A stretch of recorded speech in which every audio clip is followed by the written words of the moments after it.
ব্যারাকপুরে রয়েছে এমন একটি মন্দির যেখানে বিশ্বাস করা হয় মা কাউকে খালি হাতে ফেরায় না, যেখানে প্রার্থনা করলে দূর হয় অভাব, বদলে যায় ভাগ্য।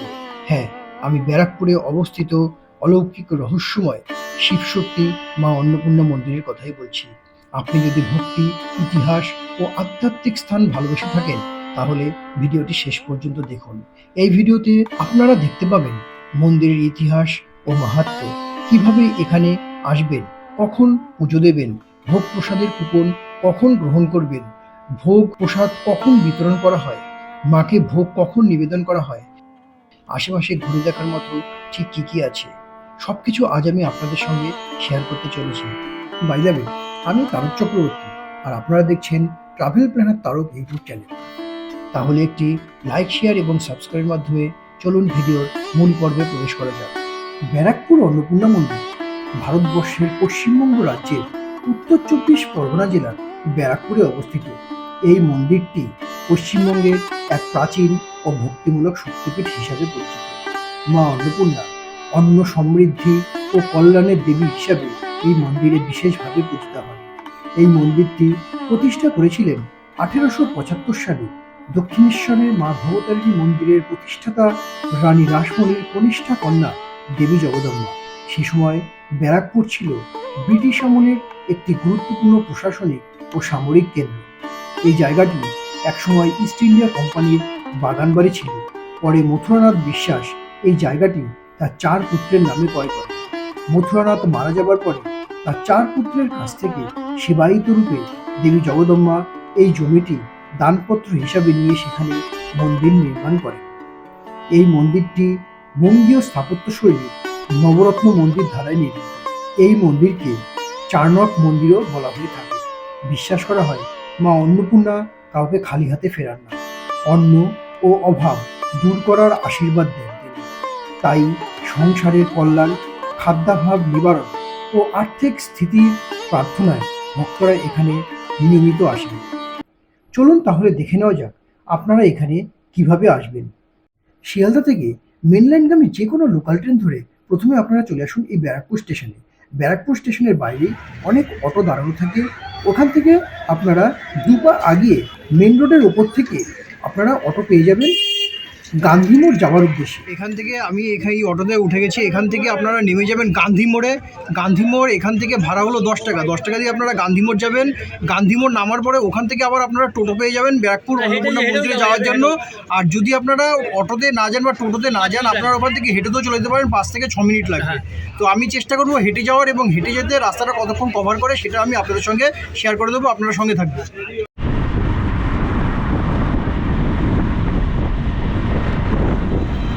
আমি এখন এই মুহূর্তে গান্ধী মোড়ে এসে পৌঁছালাম, আর এখান থেকে কিভাবে আপনারা অন্নপূর্ণা মন্দিরে যাবেন সেই রাস্তাটাই আমি এখন আপনাদের সঙ্গে শেয়ার করব। দেখুন, রাস্তার ঠিক ওই পারে গোপাল মেডিকেল হল বলে একটি বিল্ডিং আছে। ওই বিল্ডিংয়ের ঠিক পাশ থেকে একটি রাস্তা বেরিয়ে গেছে। ওই রাস্তা থেকে আপনাদেরকে হেঁটে চলে যেতে হবে অন্নপূর্ণা মন্দিরের দিকে। তো চলুন আমি নিয়ে যাই রাস্তার ওপারে, এবং ওপারে গিয়ে দেখাচ্ছি যে কোনো টোটো পাওয়া যায় কিনা মন্দিরে যাওয়ার জন্য, আর যদি পাওয়া যায় কত টাকা ভাড়া নিচ্ছে, আর হেঁটে যদি আপনারা যেতে চান তো কীভাবে আপনারা হেঁটে যাবেন, এই দুটো কথাই আমি আপনাদের সঙ্গে শেয়ার করে দিচ্ছি। এখানটা আপনারা দেখতে পাচ্ছেন গোপাল মেডিকেল হল, আর গোপাল মেডিকেল হলের ঠিক সামনে থেকে দেখুন এই একটা রাস্তা গেছে। এই রাস্তাটা এখন নতুন পিচ করছে।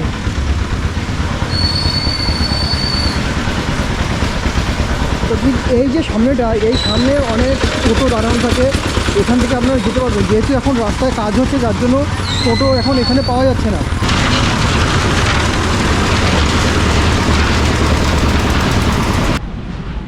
এই মুহূর্তে গান্ধী মোড়ের এখানে কোনো টোটো সার্ভিস নেই, যেহেতু রাস্তায় কাজ হচ্ছে তার কোনো টোটো সার্ভিস নেই। সেই কারণে আমি আজকে আপনাদেরকে হেঁটেই নিয়ে যাব। তবে হেঁটে গেলে মাত্র ৫ থেকে ৬ মিনিটের রাস্তা। আমি আগে একবার এসেছিলাম, মাত্র ৫ থেকে ৬ মিনিটের রাস্তা। আমি এই রাস্তাটুকু আপনারা হেঁটেও চলে যেতে পারবেন। আর এই রাস্তা থেকে আসার কিছুক্ষণের মধ্যেই আপনারা দেখতে পারবেন জগন্নাথ মন্দির।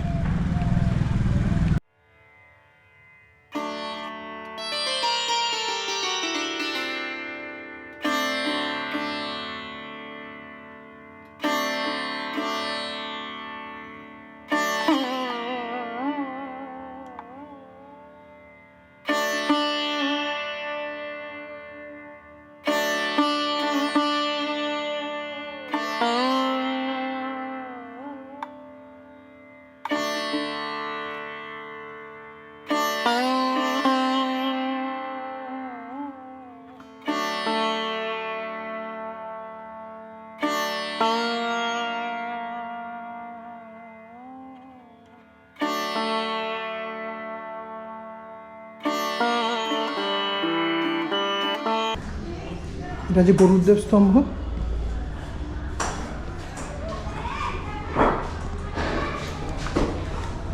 আর ঠিক স্তম্ভে সোজাসুজি আছে প্রভু জগন্নাথ, বলরাম, সুভদ্রা। ঠিক জগন্নাথ মন্দিরের সামনে থেকেই যে রাস্তাটা বেরিয়ে যাচ্ছে, সেই রাস্তা থেকে আপনারা সোজা ধরে চলে যাবেন। একটুখানি আগিয়ে গেলেই আপনারা পেয়ে যাবেন একটি 3 রাস্তার মোড়। সেই মোড়ের থেকে আপনারা বাঁদিকে চলে যাবেন। চলুন রাস্তাটা আমি আপনাদেরকে দেখাই। 3 রাস্তার মুখের ঠিক আগে একটা এখানে হনুমান মন্দির আছে, আপনারা দেখতে পাবেন এখানে হনুমান মন্দির আছে। হনুমান মন্দিরের ঠিক সামনে এই দেখুন এখানে একটা 3 রাস্তার মোড় আছে। এই 3 রাস্তার মোড়ের থেকে এই বাঁদিকে চলে যাচ্ছে আপনার মন্দির, আর এই রাস্তা থেকে এই দিকে ডান দিকে চলে যাচ্ছে গান্ধীঘাট।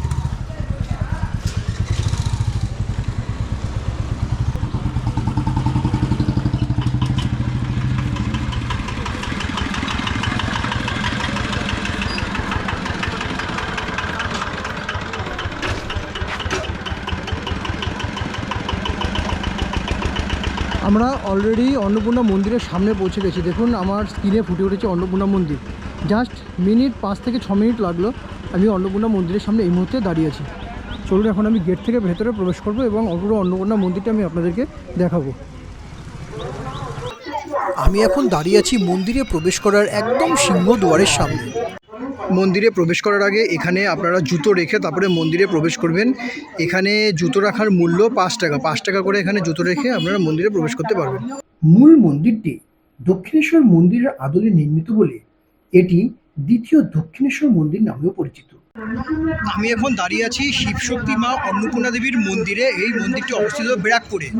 আর সত্যি কথা বলতে কি কথিত আছে যে মা অন্নপূর্ণা মন্দিরে একবার আসলে কেউ খালি পেটে ফিরে যায় না। হ্যাঁ, ঠিক তাই। এখানে সকাল 10টা থেকে বেলা 12:30 পর্যন্ত কুপন দেওয়া হয়। আপনারা আসুন, ভোগের কুপন কালেক্ট করুন। কালেক্ট করে আপনারা এখানে মা অন্নপূর্ণা দেবীর মন্দিরের ভোগ গ্রহণ করুন। ভোগের কুপন মূল্য 120 টাকা। আমিও কেটে নিয়েছি সকাল সকাল এসে। আপনারা চেষ্টা করবেন 12:30টার মধ্যে এসে কুপনটা কালেক্ট করার জন্য। আর এখানে 26শে মার্চ অন্নপূর্ণা দেবীর মন্দিরের বার্ষিক অনুষ্ঠান হচ্ছে। আপনারা দলে দলে এসে এই অনুষ্ঠানে যোগ দিন। সত্যি এ যেন একই সৃষ্টিকর্তা দ্বারা নির্মিত দুটি মন্দির। আগে থেকে জানা না থাকলে বা কেউ বলে না দিলে এটা যে দক্ষিণেশ্বর মায়ের মন্দির নয় তা বোঝার উপায় নেই। এই মন্দিরে স্বমহিমায় বিরাজমান রয়েছেন সম্পূর্ণ সোনার তৈরি দেবী অন্নপূর্ণা আর অষ্টধাতু দ্বারা নির্মিত মহাদেব। আমি যে স্থানটায় এই মুহূর্তে দাঁড়িয়ে আছি এটা হচ্ছে নাথ মন্দির। আর নাথ মন্দিরের ঠিক সোজাসুজি মা অন্নপূর্ণা মন্দির। ওখানে মা অন্নপূর্ণা এবং মহাদেব স্বয়ং বিরাজমান। আপনারা এখানে আসলে পরে বুঝবেন যে এই মন্দিরের মাহাত্ম্য কতটা। এখানে প্রচুর লোক আসে, বছরে সবসময় প্রচুর লোক এখানে আসা যাওয়া করে। আপনারা আসুন, এসে এই মন্দির দর্শন করুন। ঠাকুর রামকৃষ্ণ পরমহংসদেব থেকে শুরু করে স্বামী বিবেকানন্দ এবং অসংখ্য ঋষি মনীষীদের পাদস্পর্শে ধন্য হয়েছে এই পবিত্র ভূমি। এই মন্দিরে শ্রী রামকৃষ্ণদেব 4 বার এবং স্বামী বিবেকানন্দের 1 বার পদধূলি করেছিলেন। মন্দিরে 365 দিন থাকছে ভোগ গ্রহণের ব্যবস্থা। এখানে মাকে প্রতিদিন দুপুর 1টা থেকে 1:30টা পর্যন্ত ভোগ নিবেদন করা হয়। তারপরেই প্রস্তুতি নেওয়া হয় দর্শনার্থীদের ভোগ প্রসাদ বিতরণে। ভোগ প্রসাদের মূল্য মাত্র 120 টাকা। ভোগ নিবেদন এই মন্দিরের একটি বিশেষ দিক।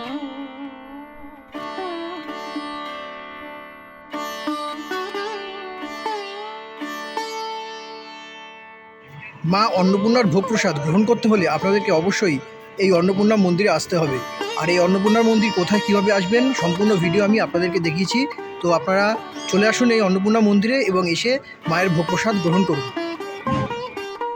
এই মন্দিরের ঠিক সম্মুখে বয়ে চলেছে মা গঙ্গা, আর এটিকে বলা হয় অন্নপূর্ণা ঘাট। হাই বন্ধুরা, আমি এখন ধীরে ধীরে গান্ধীঘাটের দিকে এগিয়ে যাচ্ছি। আর গান্ধীঘাট কিন্তু অন্নপূর্ণা মন্দির থেকে খুব বেশি দূরে না, খুব কাছেই। 1/2 কিলোমিটারের মতো রাস্তা। যেতে সময় লাগবে প্রায় পায়ে হেঁটে 10 মিনিটের মতো। আর আপনারা যদি গাড়ি নিয়ে আসেন তাহলে 2 মিনিটের মধ্যে আপনারা গান্ধীঘাটে পৌঁছে যাবেন। চলুন তাহলে দেখা হচ্ছে আপনাদের সাথে গান্ধীঘাটে গিয়ে। আমি ধীরে ধীরে গান্ধীঘাটের সামনে চলে এসেছি। এই দেখুন, এটা হচ্ছে গান্ধীঘাটের এরিয়া, এটা হচ্ছে পার্ক এরিয়া। আর সামনে অনেক টোটো অটো দাঁড়ানো থাকে। আপনারা যারা গান্ধীঘাটে আসবেন, গান্ধীঘাটে আসলে পরে এখানে একটা বড় কার পার্কিং আছে। আপনারা কার নিয়ে, যাদের পার্সোনাল গাড়ি আছে বা যারা ভাড়া করে আসবেন গাড়ি, আপনারা এখানে কার পার্কিং করে আপনারা গান্ধীঘাট এবং অন্নপূর্ণা মন্দির দুটোই কিন্তু ঘুরে দেখতে পারবেন। দেখুন আমার পিছনে গান্ধীঘাটের গেট, দেখুন আমার সামনে গান্ধীঘাটের সাইনবোর্ড, আর এটা হচ্ছে গান্ধীঘাটের গেট।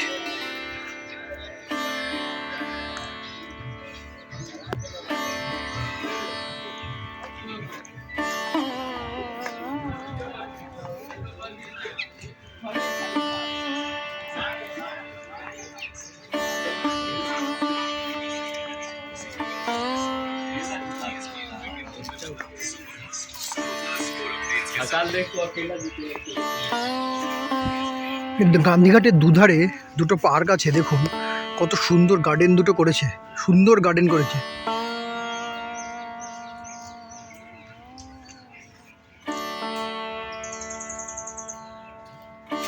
দারুণ দারুণ গার্ডেন।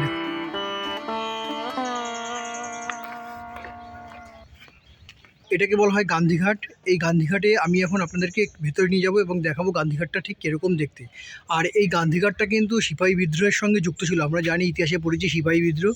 এই গান্ধীঘাট কিন্তু সিপাহী বিদ্রোহের সঙ্গে খুব গুরুত্বপূর্ণ ভূমিকা পালন করেছিল এই গান্ধীঘাটটি। এখানে গান্ধীঘাটে কি লেখা আছে দেখুন, গান্ধীঘাটে লেখা আছে গান্ধীঘাট পশ্চিমবাংলার প্রদেশপাল মহামান্য শ্রী চক্রবর্তী রাজা গোপালাচার্য কর্তৃক ভিত্তিপ্রস্তর স্থাপিত হইল। এটা কবে সালে এই গান্ধীঘাট স্থাপিত হয়েছে? 5ই বৈশাখ 1355 সালে, অর্থাৎ 18ই এপ্রিল 1948 সালে এই গান্ধীঘাট এখানে স্থাপিত হয়েছে।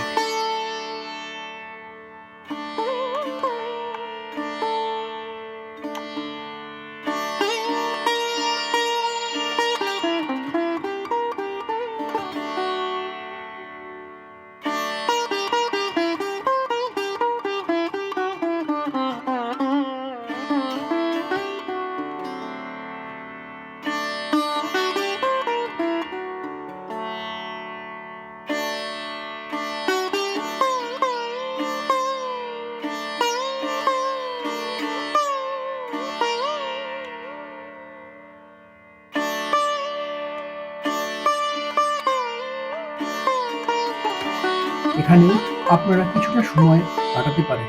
সব মিলিয়ে সপরিবারে একদিনের ছুটিতে আপনারা চলে আসতেই পারেন এই ব্যারাকপুরের অন্নপূর্ণা মন্দিরে পুজো দেওয়ার জন্য। এখানে আপনারা পুজো দিতে পারবেন সকাল 5টা থেকে দুপুর 12:30 পর্যন্ত এবং বিকেল 4টে থেকে রাত 8টা পর্যন্ত। এখানে ভোগের কুপন দেওয়া শুরু করা হয় সকাল 10টা থেকে বেলা 12:30 পর্যন্ত। অন্নপূর্ণা মায়ের ভোগের কুপন কাটবার জন্য এটা হলো ভোগের কুপন কাটার অফিস। এই অফিসে এসে আপনাদেরকে ভোগের কুপন কাটতে হবে। এটা হলো অফিস, রুম নাম্বার 5, এটা হলো অফিস। এখানে এসে আপনাকে ভোগের কুপন কালেক্ট করতে হবে। মূল মন্দিরটি 3 তলা বিশিষ্ট। উপরের 2টি তলে 9টি চূড়া বর্ধিত আছে। মন্দিরের সম্মুখে রয়েছে নাথ মন্দির এবং রয়েছে রামকৃষ্ণদেবের ধ্যান কক্ষ। এই বিল্লবৃক্ষের নিচে বসে ধ্যান করতেন এবং এই কক্ষে তিনি বিশ্রাম নিতেন। আর মন্দিরের বিপরীতে রয়েছে 8 তলা বিশিষ্ট 6টি শিব মন্দির। এই ছিল আজকের অন্নপূর্ণা মন্দিরের বিশেষ ভিডিও। ভিডিওটি ভালো লেগে থাকলে অবশ্যই কমেন্টস করে জানাবেন। আর যারা ভিডিওতে নতুন আছেন তাদেরকে বলবো এইরকম নতুন নতুন ভিডিও পেতে চ্যানেলটিকে সাবস্ক্রাইব করে রাখুন। চলুন তাহলে দেখা হচ্ছে নতুন কোনো ভিডিও নিয়ে অন্য কোনো এপিসোডে। ততদিন ভালো থাকবেন, সুস্থ থাকবেন, এটাই আমি কামনা করব। ধন্যবাদ।